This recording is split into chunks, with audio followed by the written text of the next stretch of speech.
Hello friends, நம்ம இன்றைக்கி என்ன பார்க்க போகிறோம்னு பார்த்தீங்கன்னா அரிரம். அதுக்கு வந்து நான் 1 கிலோ பச்சரிசி எடுத்துகிட்டு ஒரு மணி நேரம் பக்கம் ஊற வச்சுட்டு அதை வந்து ட்ரை பண்ணதுக்கப்புறமா மிக்சியில் போட்டு நல்லா பொடிச்சு எடுத்துக்கிட்டேன். அதுக்கப்புறமா 1 கிலோ அரிசிக்கு 1.25 கிலோ வெல்லம் பார்த்திங்கன்னா அடுப்பில் வைக்கிறதுக்கு வேண்டிட்டு ஒரு துள்ளி ரொம்ப ரொம்ப கம்மியாக வந்துட்டு தண்ணி ஊற்றிட்டு பாகாக்கிறதுக்கு வந்து அதை ஒரு சைடில் வச்சுக்கிட்டேன்.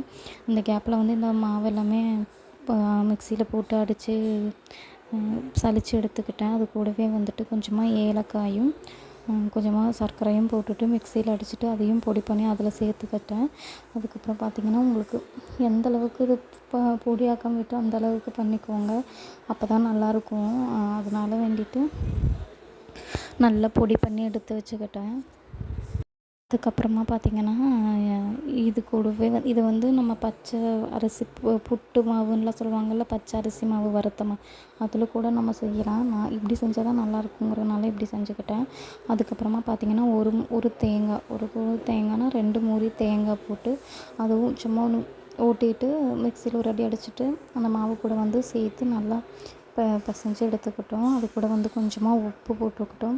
உப்பு போட்டதுக்கப்புறமா பாகு காய்ச்சி வச்சுருந்தோம்ல, அந்த பாகு வந்துட்டு இதில் நல்லா இது வந்து நல்லா கட்டியாயிருச்சு பாகு, அதனால தான் இப்படி இருக்குது. அப்போ அந்த பாகு இதில் ஊற்றுனதுக்கப்புறமா நல்லா மிக்ஸ் பண்ணி ட்ரை பண்ணி எடுத்துக்கிட்டோம்.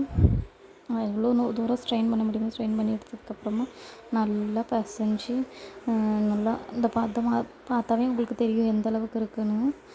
அந்த அளவுக்கு நல்லா எடுத்துக்கோங்க. அதுக்கப்புறமா வந்துட்டு நான் வந்து கலக்கிட்டு வந்து சேர்த்தேன். அது கூடவே வந்துட்டு ஒரு 2-3 ஸ்பூன் இருக்கும் அந்தளவுக்கு எடுத்துகிட்டு நல்லா எடுத்து சேர்த்துக்கிட்டேன். அதுக்கு உங்களுக்கு வேணும்னா நட்ஸ் கூட நீங்கள் ஆட் பண்ணிக்கலாம். நான் நட்ஸ் எல்லாம் ஒன்றும் ஆட் பண்ணல, சும்மா மட்டும்தான் ஆட் பண்ணிக்கிட்டேன்.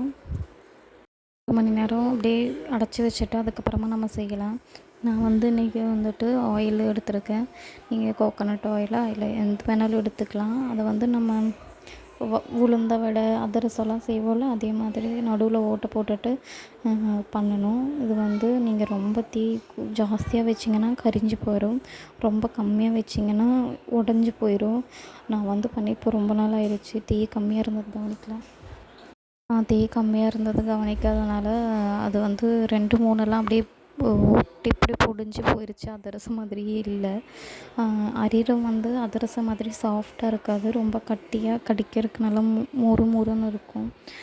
இது வேணால் நீங்கள் ட்ரை பண்ணி பாருங்கள், நல்லாயிருக்கும். குழந்தைங்களுக்கு ஸ்நாக்ஸ் அந்த மாதிரியெல்லாம் கொடுக்கலாம். இது வந்து ரொம்ப நாளைக்கு கெட்டு போகாது செஞ்சு வச்சு, அதுதான் ஒரு நல்ல பெனிஃபிட்டு. எவ்வளோ நாள் வேணாலும் இருக்கும். நீங்களும் ட்ரை பண்ணி பாருங்கள்.